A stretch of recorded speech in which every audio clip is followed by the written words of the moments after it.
Այսօր խորհրդարանի դահլիճում բացվեց նոր քաղաքական հնգամյակի վարագույրը։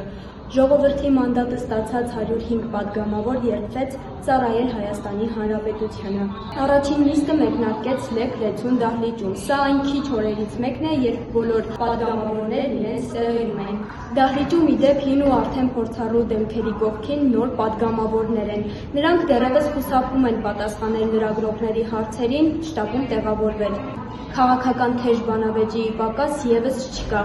Ազգային ժողովի նախագահի թեկնածու Ռուբեն Ռուբինյանը շեշտեց, ակնկալում է սուրճ ելույթներով, բայց կոռեկտության սահմաններով գծված խորհրդարան։ Առաջին քաղաքական սուր հարցադրումը հնչեց դեռ մինչև հիմնական օրակարգին անցնելը։ Հայաստան խմբակցության պատգամավոր Աղվան Վարդանյանը Ռուբեն Ռուբինյանին կարճ հարց ուղղեց. Վենդետա լինելու է, պատասխանն էլ նույնքան կարճ էր, քաղաքական վենդետա լինելու է։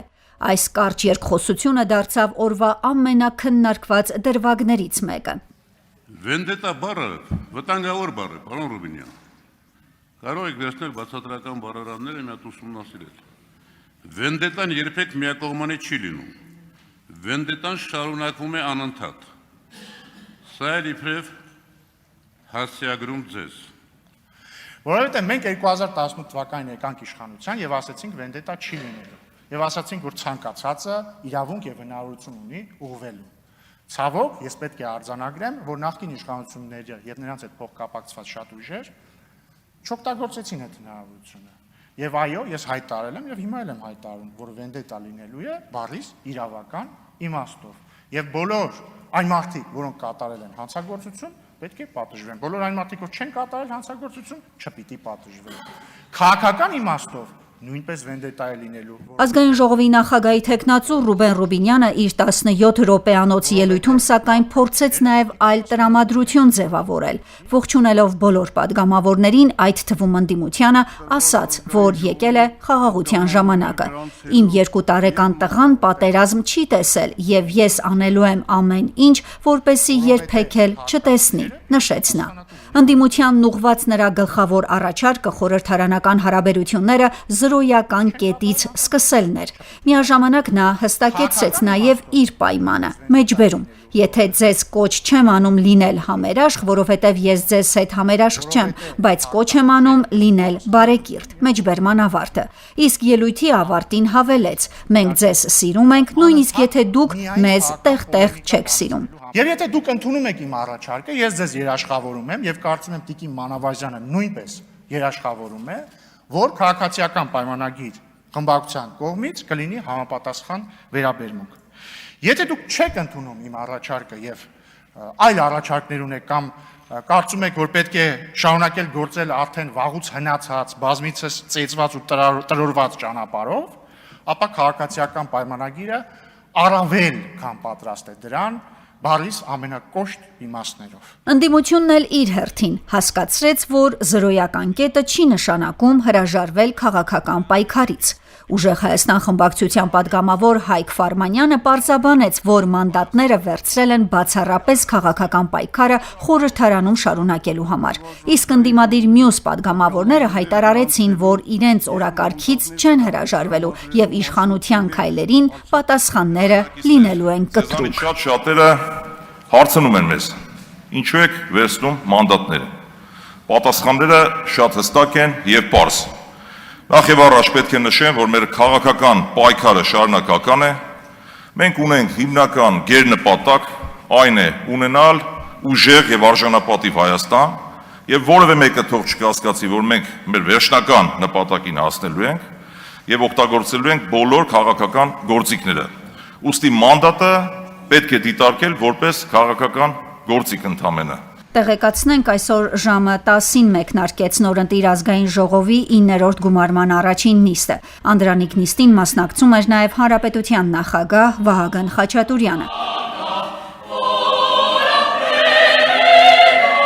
Ազգային ժողովի կանոնակարգի համաձայն, մինչև ազգային ժողովի նախագահի ընտրությունը նիստը վարել է տարիքով ամենաավագ պատգամավորը, քաղաքացիական պայմանագիր խմբակցության անդամ Կնյազ Հասանովը, որը նախագահել է նաև 6-րդ, 7-րդ եւ 8-րդ գումարումների առաջին նիստերը։ Իր ելույթում Վահագն Խաչատուրյանն ընդգծեց, խորհրդարանի աշխատանքը պետք է գնահատվի ոչ թե ընդունված օրենքների քանակով, այլ դրանց որակով, հանրային ազդեցությամբ եւ պետության երկարաժամկետ զարգացմանը նպաստելով։ Այս խորհրդարանի գործունեության արդյունքները չափվելու են ոչ միայն ընդունված օրենքների քանակով, այլ դրանց որակով,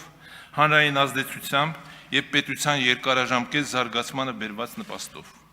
Հայաստանի Հանրապետության քաղաքացիներն այս դահլիճից ակնկալում են հասուն քաղաքականություն, պատասխանատու օրենսդրություն եւ այնպիսի բանավեճ,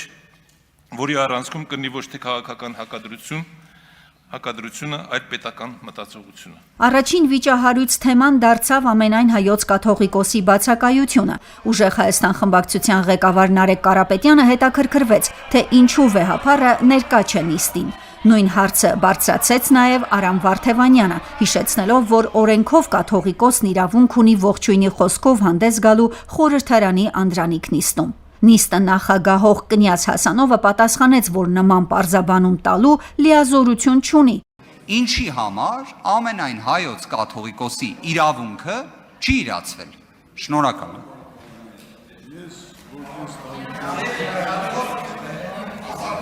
Որպես տարիքով ավագ պատգամավոր իմ իրավունքների մեջ դա չի մտնում, որ ես այսօր ձեր ասեմ, կաթողիկոսը կարող էր ինքը ներկայանալ, ոչ մեկ դրա դեմը չէր կարող առնել, եւ վերջապես այսօր ինձ պատիվ է եղել, որ ես այս խորհրդարանը ղեկավարեմ, երևի մի քանի ժամ հետո մենք ազգային ժողովի նախագահ կընտրենք, դուք ձեր բոլոր հարցերը կդիմեք մեր հարգարժան ազգային ժողովի նախագահին։ Հարց ու պատասխանին հաջորդեց պատգամավորների երթումը, որի տեքստը արդեն նախորդ խորհրդարանը իր վերջին նիստում հասցրել էր փոփոխել։ Երթումից հետո հանրապետության նախագահը հեռացավ նիստերի դահլիճից։ Հատկանշական է, որ Հայաստանի պատմության մեջ սա առաջին դեպքն է, երբ նոր գումարման խորհրդարանի աշխատանքները մեկնարկում են առանց ամենայն հայոց կաթողիկոսի օրհնության։ Ներկա չէր նաև ազգային ժողովի արդեն նախկին նախագահ Ալեն Սիմոնյանը։ Նա հրաժարվել էր պատգամավորական մանդատից, իսկ մինչև այդ էլ չէր ստացել քաղաքական թիմի անհրաժեշտ թվով ձայներ ղեկավարելու նորակազմ խորհրդարանը։ Օրակարգային առաջին հարցը հաշվիչ հանձնաժողովի ձևավորումն էր։ Գլխավոր հարցերից մեկը ազգային ժողովի նախագահի ընտրությունն է։ Իշխանությունը այս պաշտոնում առաջադրել է Ռուբեն Ռուբինյանի թեկնածությունը։ Ինչ վերաբերում է ազգային ժողովի երրորդ փոխնախագահին, ապա օրենքի պահանջով այդ տեղը հասնում է ընդդիմությանը։ Ուժեղ Հայաստան խմբակցության ազգային ժողովի փոխնախագահի թեկնածուն Արամ Վարդևանյանն է։ Նիստի ընթացքում պատգամավորների հարցերը հիմնականում վերաբերում էին հայ-թուրքական հարաբերություններին, սահմանների բացմանը եւ անվտանգության խնդիրներին։ Ազգային ժողովի նախագահի թեկնածու Ռուբինյանն անդրադարձավ նաև իր կենսագրության շուրջ հնչող ակնարկներին։ Հրանտ Դինք հիմնադրամում աշխատելու վերաբերյալ հարցադրումներին նա արձագանքեց կարճ։ Բայց օգտվելով առիթից ես եկեք բան անեմ, էլի, պարզացնեմ հարցը։ Այս ձեր հարցերի բանը տողատակը որն է, արդյոք ես Թուրքիայում, չգիտեմ, հանդիպել եմ Թուրքիայի հատուկ ծառայությունների ներկայացուցիչներին եւ արդյոք նրանք ինձ հավաքագրել են։ Ու հարցրեք, ասեք, արդյոք այդպես է, ես էլ ասեմ ոչ։ Մինչ խորհրդարանում ձևավորվում էր նոր ղեկավար կազմը, սահմանադրությամբ նախատեսված կարգով հրաժարական ներկայացրեց նաև կառավարությունը։ Հանրապետության նախագահն ընդունեց կառավարության հրաժարականը, իսկ խորհրդարանում մեծամասնություն կազմող քաղաքացիական պայմանագիրը վարչապետի պաշտոնում կրկին առաջադրեց Նիկոլ Փաշինյանի թեկնածությունը։ Նախագահն արդեն ստորագրել է նրան վարչապետ նշանակելու հրամանագիրը։ Ժամեր անց նախագահական նստավայրում Փաշինյանն ու Խաչատուրյանը այս առումով միմյանց ձեռք սեղմեցին։